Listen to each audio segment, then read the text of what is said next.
March മാസത്തിലേക്ക് പ്രവേശിക്കുകയാണ്. March മാസം എന്ന് പറയുമ്പോൾ തിരുസഭ വിശുദ്ധ യൗസേ പിതാവിൻ്റെ വണക്ക മാസമായിട്ടാണ് മാർച്ച് മാസം ആചരിക്കുന്നത്. ഈ യൗസേ പിതാവിനെ കുറിച്ച് ഒരു പ്രവചനമുണ്ട് സങ്കീർത്തനങ്ങളുടെ പുസ്തകത്തിൽ. അവിടുന്ന് നീതിമാന്മാരെ തനിക്കായി തെരഞ്ഞെടുത്തിരിക്കുന്നുവോ എന്ന് അറിഞ്ഞുകൊള്ളുകയും. ഇത് യൗസേ പിതാവിനെ കുറിച്ചുള്ള ഒരു പ്രവചനമാണ്.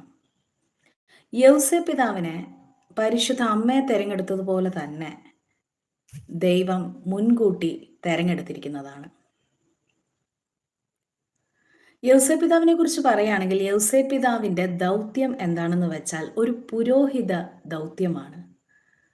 യൗസേ പിതാവ് പുതിയ നിയമത്തിലേക്ക് നമ്മൾ നോക്കുകയാണെങ്കിൽ ഒരു പുരോഹിത ദൗത്യമാണ് ചെയ്തിരുന്നത്. അതായത് ദൈവപുത്രനായ യേശുവിനെ ഭൂമിയിൽ ശുശ്രൂഷിക്കുവാൻ സ്വർഗം തിരഞ്ഞെടുത്ത ഭൂമിയിലെ പുരോഹിതൻ, അതാണ് യൗസേ പിതാവ്. അഹറോന്റെ വടി പൂത്തു തളിർത്തതുപോലെ യൗസേ പിതാവിൻ്റെ വടിയും പൂത്തു തളിർത്തു.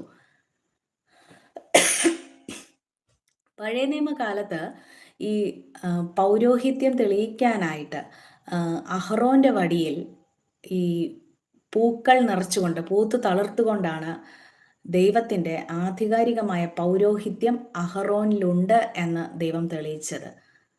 പുതിയ നിയമത്തിൽ പരിശുദ്ധ അമ്മയെ, അതായത് മറിയത്തെ വിവാഹ നിശ്ചയം ചെയ്യാൻ ആരാണ് യോഗ്യൻ എന്നുള്ള തെരഞ്ഞെടുപ്പിലും ഒരു വടി പൂത്തു തളിർക്കുകയാണ് ചെയ്തത്.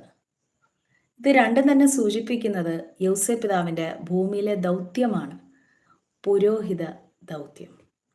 ആ ദൗത്യം അദ്ദേഹം ഭംഗിയായി ചെയ്യുകയും ചെയ്തു. യേശുക്രിസ്തു ഈ ഭൂമിയിൽ വന്നിട്ട് ആരെങ്കിലും അപ്പ എന്ന് വിളിച്ചിട്ടുണ്ടെങ്കിൽ, ഭൂമിയിലെ അപ്പ എന്ന് വിളിച്ചിട്ടുണ്ടെങ്കിൽ അത് യൗസേ പിതാവിനെയാണ്.